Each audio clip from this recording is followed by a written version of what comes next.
So, city prepping or city prepper 016, something to that effect. Forgive me, I wrote it down in the house.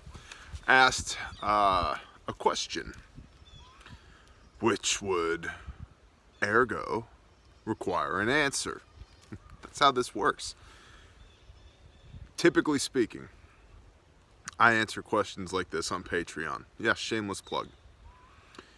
And it's $1 a month. I do 3 of these a week on Patreon. We call them mini consults. They're 15 to sometimes up to 30 minutes long, pointed answers to your questions. However, I thought this was a good question, and I wanted to share it with the class. The question being, what do you do when you get to your bug out location and it's occupied? There's already people there. I mentioned in another video recently how much I like 12 gauge shotguns. This is a Mossberg 500. There we go. Can y'all see that? Mossberg. With the walnuts.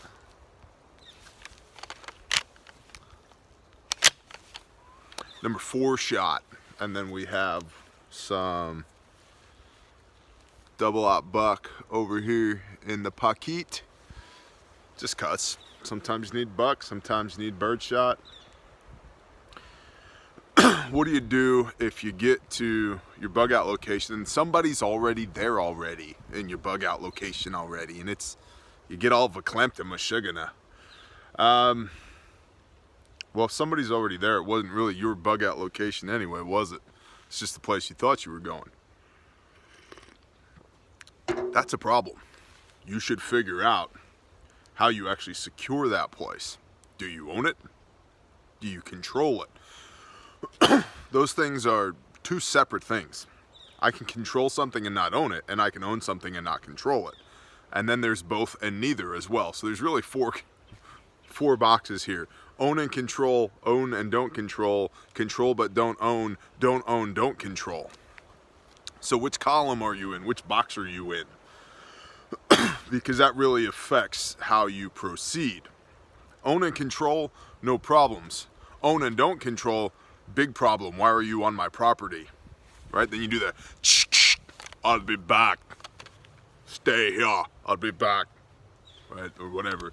All with the Arnold quotes lately. Stuff is getting real. So own and don't control is a problem, because now you basically have trespasser type situation. Don't control, or I'm sorry, don't own but control, now you've taken something probably by force or subversion or both. That could have potential ramifications, not during SHTF, but potentially post SHTF or once order is restored. And order doesn't necessarily mean that rule of law is back. It could be rule of Bubba. It could be, rule of municipal tribunal. It could be rule of something other than what we know as rule of law right now. So that could have some interesting ramifications for you. And then don't own, don't control is about the worst place to be, in my opinion, because that means you're just wondering. So, if you get to where you're going and somebody's already there, okay. Now what? I believe it was the Rose of Sharon Homestead said, the goal is to be the bug out location. I think that's a very wise approach to have, and I think that's an excellent way to put it. That wherever you go is the bug out location. Home is where my boots are. This is something my wife and I have talked about at length, being somebody who has worked all over the place. If I have my boots in a duffel bag, I'm home. Now, that's here. Here, home is where my family is, where my people are, where my tribe is, my friends, my loved ones, okay? But here, if I got my boots in a duffel bag, I'm home. Home could be the other side of these trees, saddled up next to the creek over there, build a little hooch and live there indefinitely.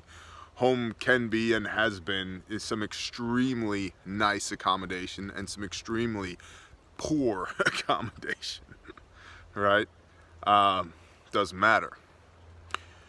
So you need a flexible mind and an agile mind first. Is okay, we got to where we were going to go, it's not going to work out, we're just going to go over here now, which is something I talked about in the top 10 prepper group, SHTF group rules, is the ability to have spider points.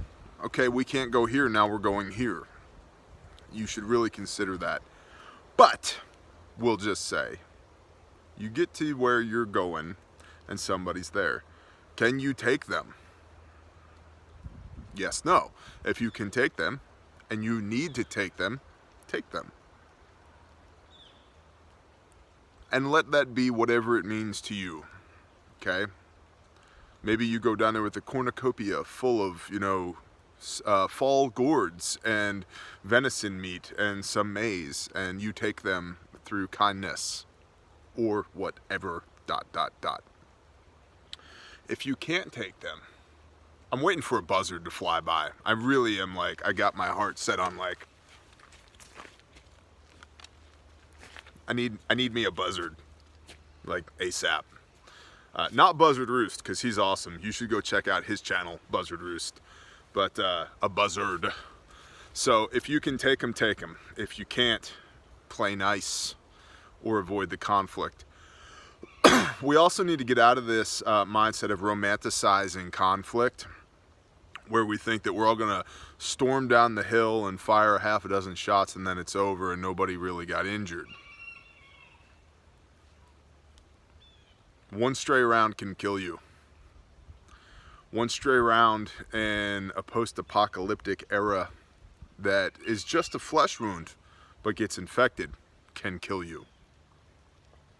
Noise discipline matters. Maybe you roll up on your location, the position that you're trying to take, and there's 4 guys there, and you're like, there's 12 of us, let's go get them.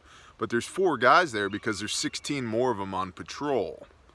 And so your 12 guys go and take these 4 guys, and while you're doing that, you're focused on this element, and 2 more elements are flanking you.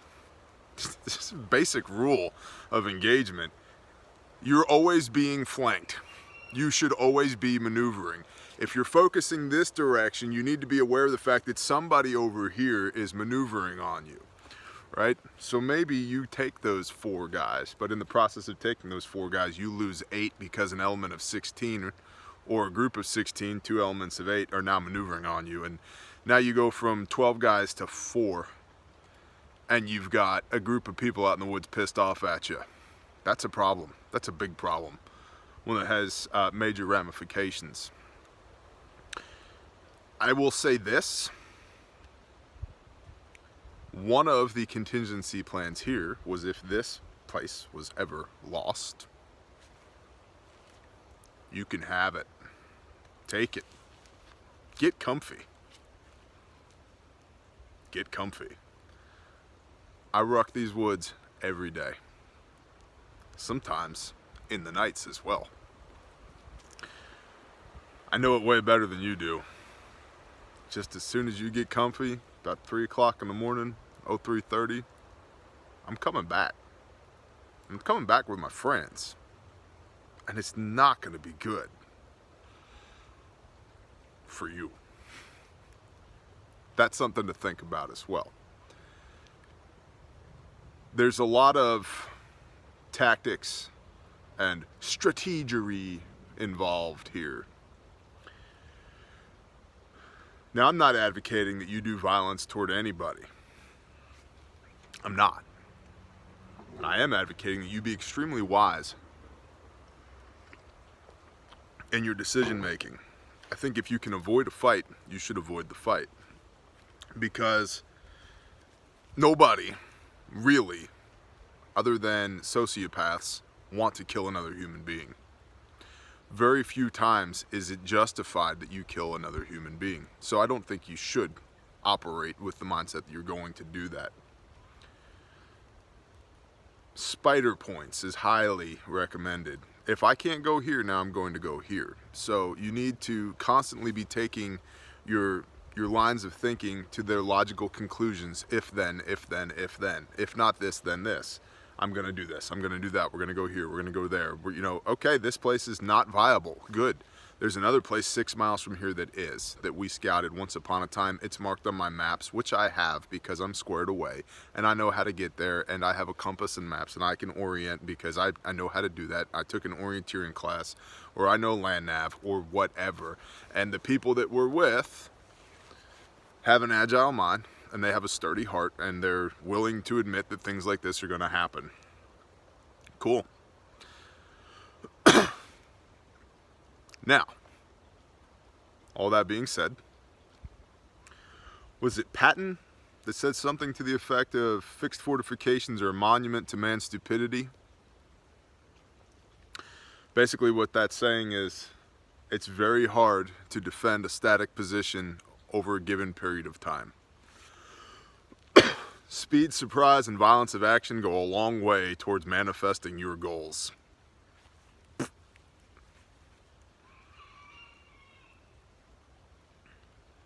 But you need to be able to do the math. Can you do a cost-benefit analysis on engaging? And what is it worth? Is it worth the life of one of your teammates to go take this place? Maybe, maybe not.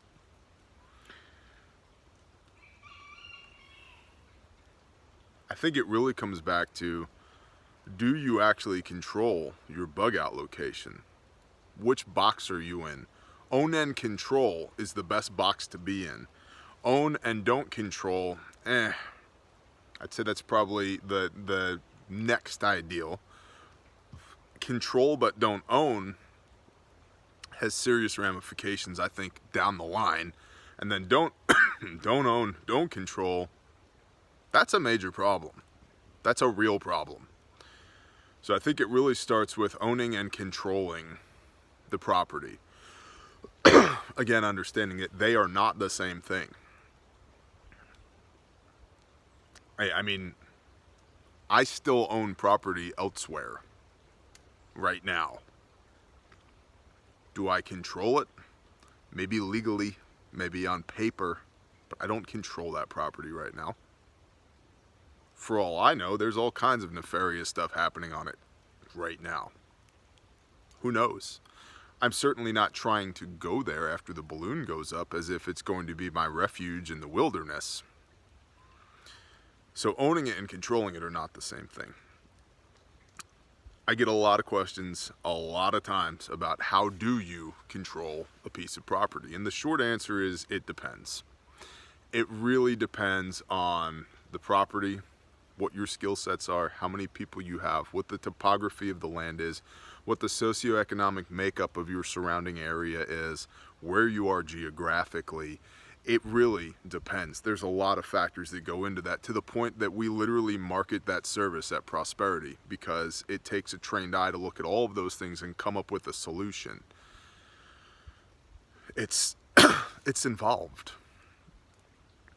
But I'll tell you this, it starts with you being squared away and then everybody else around you being squared away.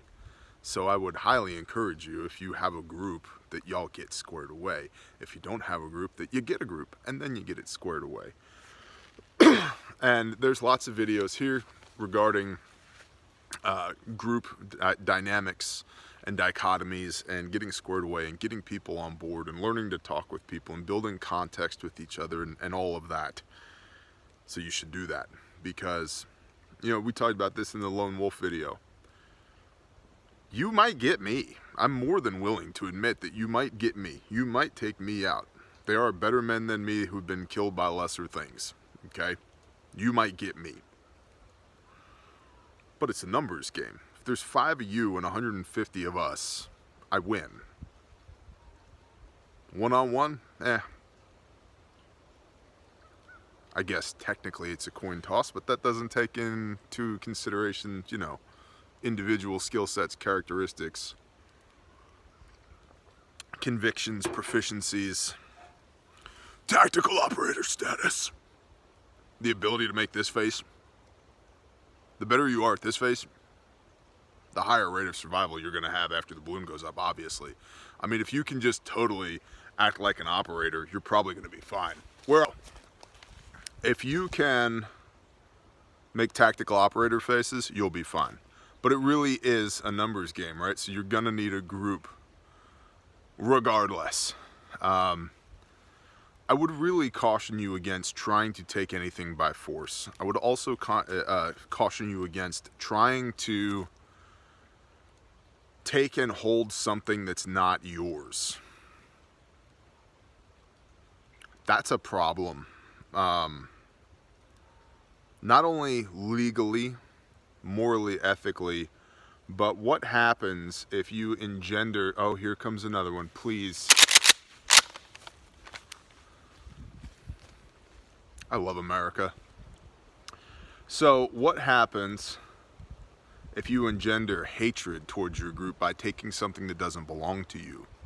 The locals realize that, hey, that guy took this thing that belonged to Bobby Joe or Billy Sue or Tim or Steven from The Office or whatever. Right now, all of a sudden, you got another problem on your hands because you're holding something that doesn't belong to you. And maybe it's not the sheriff's department that comes and evicts you, but it's 4 pickup trucks full of people who are less than enthused that you are there. So owning and holding is what's recommended for me. What do you do if you get to something you own and hold and there's people there that shouldn't be there? You engage or you don't. And that's up to you. And if you don't, where are you going? And you need to figure that out. You need spider points. They're really important. Really important, because no plan survives first contact with the enemy. Okay, no plan survives the battlefield. And we're going to find out, I think, pretty quickly that this thing is way more of a battle than we ever thought it was going to be. In every sense of the word. It's way more of a battle than we ever thought it was going to be.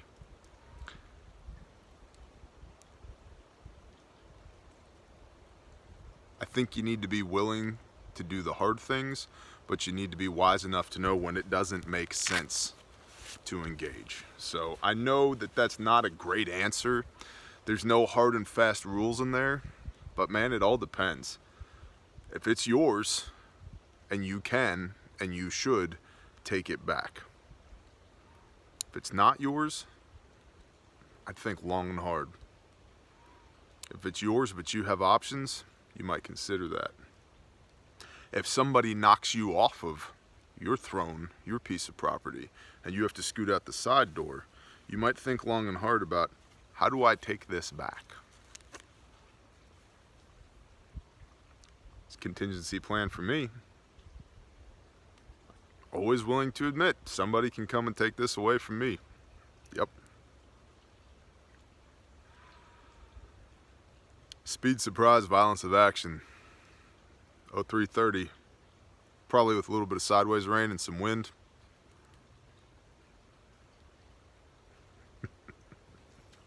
Yeah, so. All right, y'all. Shalom.